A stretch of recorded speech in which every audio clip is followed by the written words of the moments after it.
시청자, 백대현 판사의 선고가 어이없는 상황이긴 하지만 우리 국민들이 지금은 특검에 열렬한 지지와 응원을 보내야 할 때라고 봅니다. 따지고 보면 특검은 체포방해 등 혐의에 대해 선고 최대치인 11년에 가까운 10년을 구형했고 내란숙의 혐의에 대해서는 사형을 구형했습니다.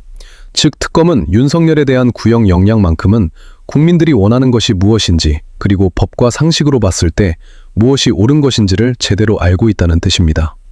말로는 법치를 외치면서 실제로는 눈치치를 때 정의는 늘 휴가 중이었습니다.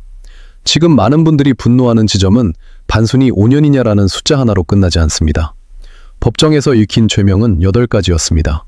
특수 공무집행 방해, 허위 공문서 작성, 허위 작성 공문서 행사, 대통령 기록물 관리법 위반, 공용서류 손상, 직권남용 권리 행사 방해 및 대통령 등의 경우에 관한 법률 위반 교사, 범인 도피 교사입니다.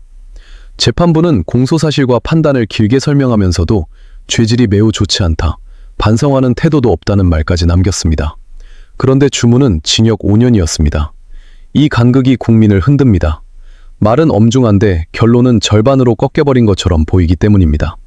칼날은 번쩍였지만 막상 베어보니 종이칼이었던 셈입니다. 그런데 여기서 시선을 하나 더 넓혀야 합니다. 지금은 백대현 부장판사의 이상한 선고만 붙잡고 분노를 소모할 때가 아닙니다. 오히려 전선을 넓혀야 할 때입니다. 이번 사건에서 특검이 무엇을 해냈는지 그 성과를 국민이 정확히 붙잡아야 합니다.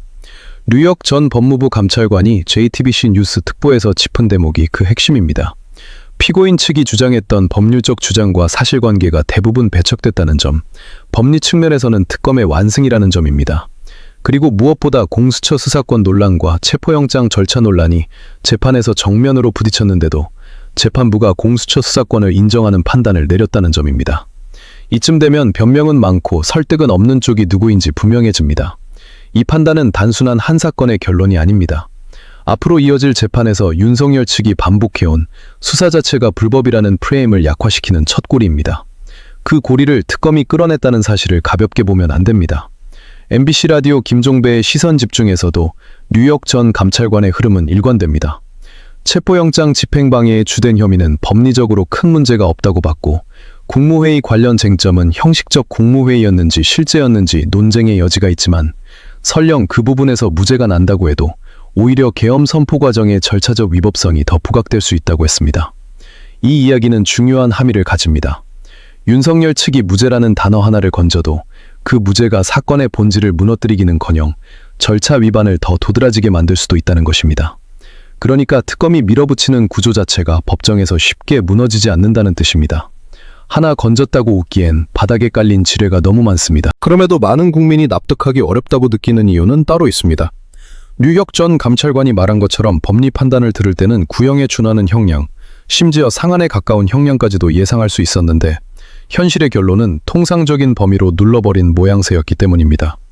재판부가 부담을 느꼈을 수 있다는 해석이 붙기도 하지만 국민은 그런 내부 사정을 이해해줄 의무가 없습니다.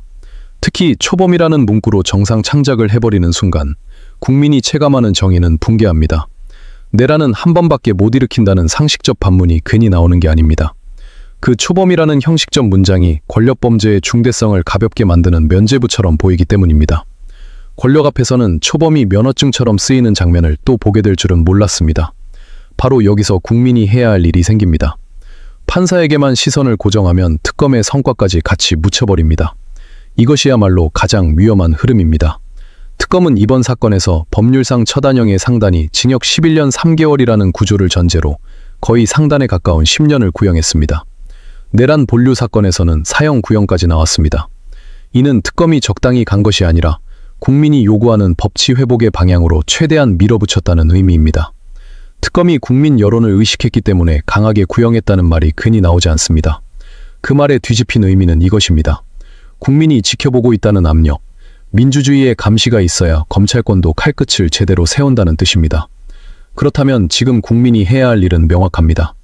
특검이 칼을 빼들었을 때 그 칼이 과하다는 프레임으로 꺾이지 않도록 지지의 근거를 더 단단히 쌓아야 합니다. 칼이 무섭다고 탓할 게 아니라 왜 이제야 나왔는지를 물어야 할 때입니다. 고소 언론이 백대현을 띄우는 흐름도 이런 맥락에서 봐야 합니다. 공판 진행 태도는 차분했고 소송 지휘는 단호했고 정치색이 없었다는 평가가 반복됩니다. 그러나 국민이 물어야 할 것은 태도나 이미지가 아닙니다. 결과입니다. 법정에서 죄질이 매우 좋지 않다, 반성하지 않는다를 말해놓고도 형량을 절반으로 내린 그 불일치가 핵심입니다. 이미지 정치가 사법 영역으로 들어오면 판단의 일관성은 무너지고 국민은 더 쉽게 속습니다. 겉으로는 원칙을 말하면서 결론에서 원칙이 사라질 때 그 공백을 메우는 것은 언론의 포장과 진영의 선전입니다. 말은 근엄했지만 결론은 늘 미끄러웠습니다. 특검이 이번 사건에서 얻어낸 가장 큰 전리품은 공수처 수사권 인정이라는 법리의 첫 명시적 판단입니다. 윤석열 측은 그동안 공수처가 수사권이 없고 영장도 잘못됐다는 말을 줄기차게 반복해왔습니다.